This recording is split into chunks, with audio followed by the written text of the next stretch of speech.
Dr. G Vijaykumar. It's difficult to introduce him because each in every weekend he will be introduced somewhere in Tamil Nadu. So directly go to the talk. Good afternoon. Thank you, my dear Chairperson, Dr. Sai. I would like to start before my talk some housekeeping announcements. Unfortunately, I am placed between two powerful speakers. One is my very good friend AK-47. Is he there? AK Singh. So such a powerful speaker, and then my favorite as well. And also after me, my favorite teacher as well, Dr. S.N. Singh. So I'm sandwiched between the two powerful speakers. I hope, I hope I'll not put you to sleep because I'm going to speak on sleep disorders. You are welcome to sleep, but on one condition, don't snore. Number one. You know why to snore? So that you don't disturb the next person who's trying to sleep. Okay. Thank you, Krishna and others, for giving me this opportunity. Now, let us think personally, if you see that, we all know that how miserable we feel after a night of poor sleep, and with enhanced sleep quality, definitely it improves the quality of life. The most important thing is that more than 60% of the adults have never been asked about quality of their sleep during our clinics. It's not 60% like what we think about the data is from Western countries. In India, almost none of us try to ask about the sleep unless they have got some problem. And the physician had less than 20% has initiated a discussion about it to the patient as well. So it's a very, very important aspect because these things are going to be done. And then today I am given a task of talking about management of type 2 diabetes with altered sleep hygiene and circadian misalignment, which is very, very important to the present day context. Now, I'm not trying to give any solutions for what is going to happen, but what I'm trying to say is that if you know why this altered sleep hygiene affects the diabetes occurrence as well as the control of diabetes, and as well as what happens when circadian misalignment is there, we'll get answers from that. We can do the necessary changes for the people. Now, can you just believe that you sleep 8 hours a day generally? That is about 25 years in our life we are in sleep. Very interesting. 25 years we are going to sleep in our lifetime. And definitely having a good sleep improves the quality of life. If you look into that, the infants and children sleep about 16 hours in the night, teenagers about 9 to 10 years, and adults about 7 to 9 hours we need to sleep. But the problem is, if you can see that over 50 years, the sleep time has come down drastically. It is to 4 to 5 hours or something like that. Over the years, over the decades, you could see that. Now, is this a reason for all the metabolic problems that we are having, uncontrolled diabetes, incidence of diabetes, obesity? Maybe it can also probably contributing factor for all the problems that we are facing now. Now, if you have a good sleep hygiene, what happens is that it decreases CNS activity, decreases the CVS activity, decreases the blood pressure and heart rate as well, for good sleep. And it also reduces the respiratory rate, and also the metabolic needs also will come down. So we conserve a lot of energy. And if we have an altered sleep hygiene, what happens is that you can see that immune system cytokines are sleep inducing. There is a problem with the cognitive performance. Mood in the daytime, if you don't have a good sleep, is changed. Alertness is lowered, and judgment is impaired if you don't have a good sleep the next day morning. Apart from that, if you can see that disturbances in the sleep can also cause obesity and diabetes because of decreased leptin, more hunger and more eating, and which in turn can develop obesity and insulin resistance. And of course, the melatonin is also affected. That comes in when you have the circadian rhythm, because the light into the retina will enhance will do the changes And the dark again will change the levels of melatonin. This is a very important thing what we need to think about. So in turn, what happens is that if you have a good sleep, it's a restorative phase recovering from oxidative stress. And apart from that, if you don't have a good sleep, you can see that you can get cardiovascular disease, hypertension, increases for stroke, coronary events, sleep apnea, sudden cardiac death are common. And of course, during the sleep cycles when they are impaired, you can have increased levels of cortisol, growth hormone, and other hormones. You can also see that it can also increase, all of us know that these are all counterregulatory hormones, you can increase the blood sugars as well. So if you don't have good sleep, even the metabolic control is affected to a great extent. Now, looking into after the hygiene, if you look into the circadian rhythm, all of us know that in humans the biological clock group of neurons comprise what is called a suprachiasmatic nucleus in the hypothalamus of the brain. And circadian changes happens not only the body temperature, hormone levels, and also sleep as well. A 24-hour period driven by the brain's biological clock. Thus, light and darkness are the external stimuli that determine the biological clock to decide whether you should go to sleep or to be awake. So, the light is very, very important. So, circadian rhythm is particularly intolerant to major alterations in sleep and wake schedules like jet lags, very often it happens, and also shift works, especially with the IT people, that young people are getting into the IT and other industrial houses where they have a night duties, evening duties, morning duties, like they keep changing even the duties, like nurses in our hospitals, they do have the problem. So these things can also very effectively or it can cause problems in the metabolic issues. So in a diabetic, suppose you don't have a good sleep, diminished glucose tolerance and insulin secretion follow circadian rhythm disruption so that the glucose control goes haywire. There is one more thing. In fact, it is commonly seen also in doctors, because from morning till evening you work and night you go and try to relax watching the TV. You get into a problem what is called as NES, that is night eating syndrome. This is very, very common amongst the people, including me. I was actually night eating syndrome. Correlate with altered metabolism and obesity and abnormal rhythms like decreased night leptin and phase shift in the insulin levels.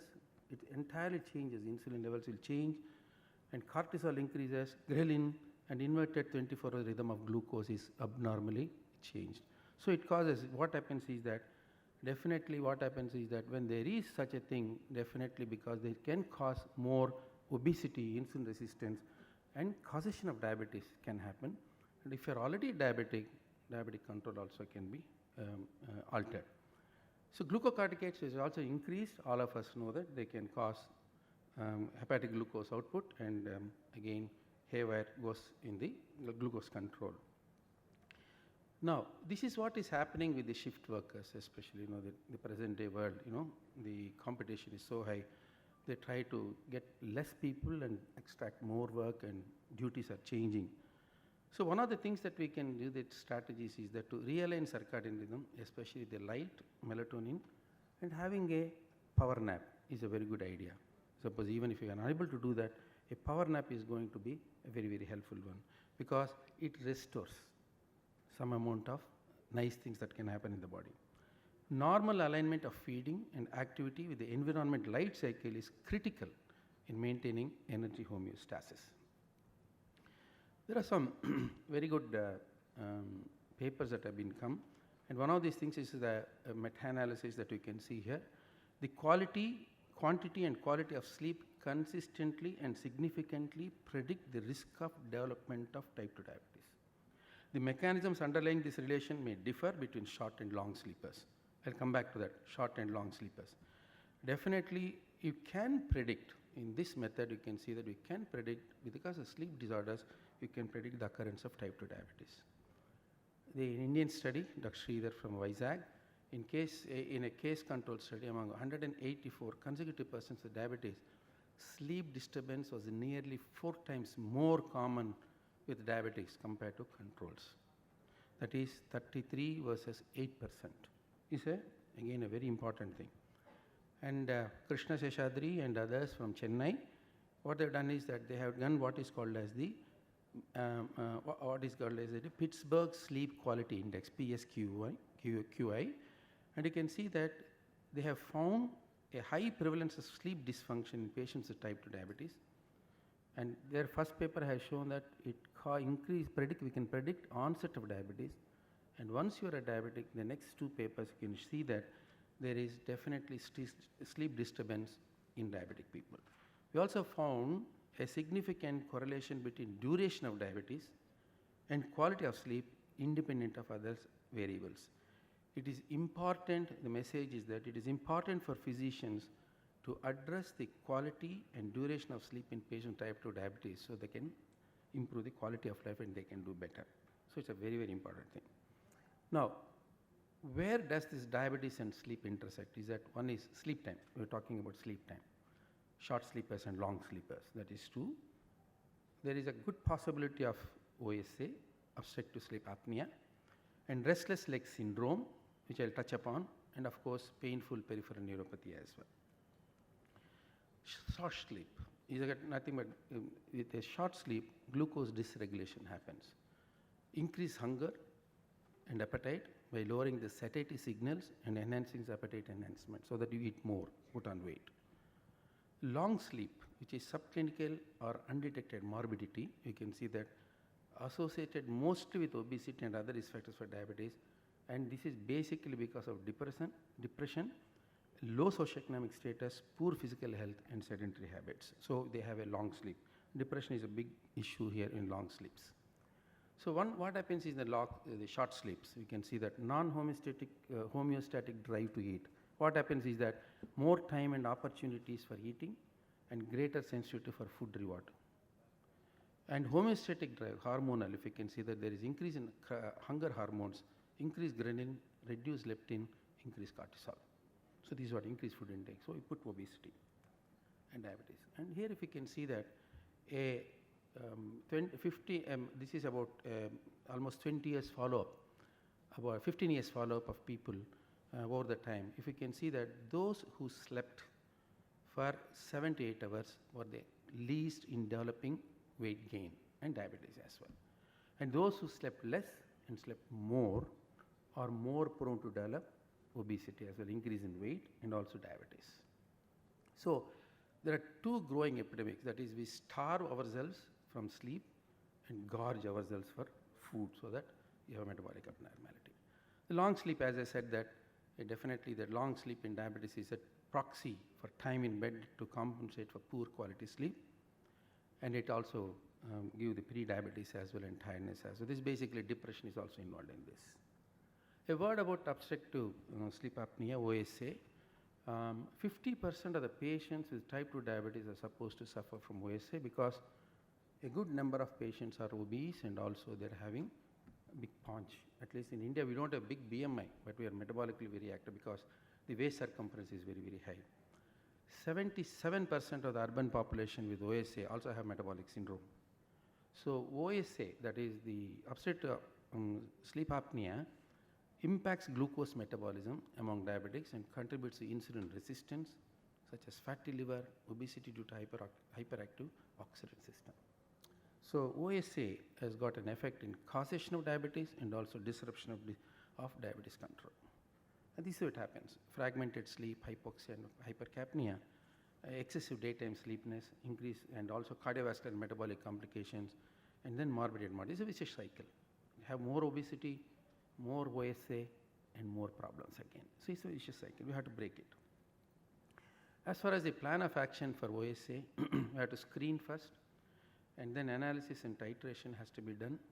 And then after the post-study, we have to see that first thing we need to do is that advise lifestyle changes, weight loss, alcohol cessation, and positional therapy has to be done. And once that is not effective, then we have to go for CPAP. And there are various devices. I'm not going to discuss details because time doesn't permit me talk about various aspects. But one thing is that CPAP definitely has improved the glycemic control. That's very well known in this particular study. As for the pharmacological treatment for OSA, it's not many, but those who don't respond to therapy, probably modafinil is maybe used, but it is generally avoided. More of what we need to do is definitely the lifestyle changes and probably CPAP.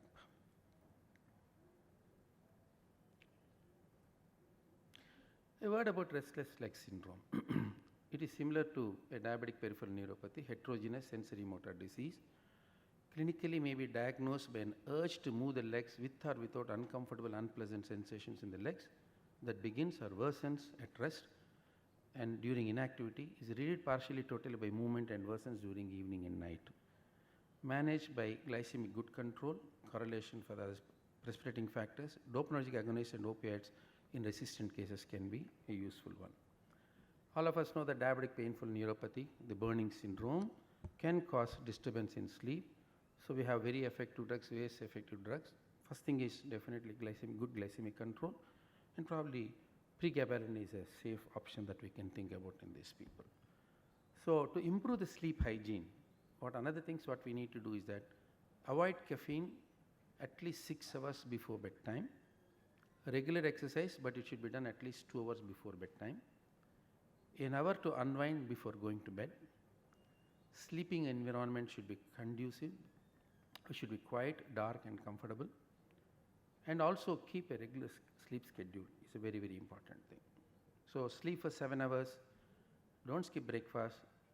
Eat early and light in the night. Don't mutate natural lifestyle. So thank you for your patient hearing.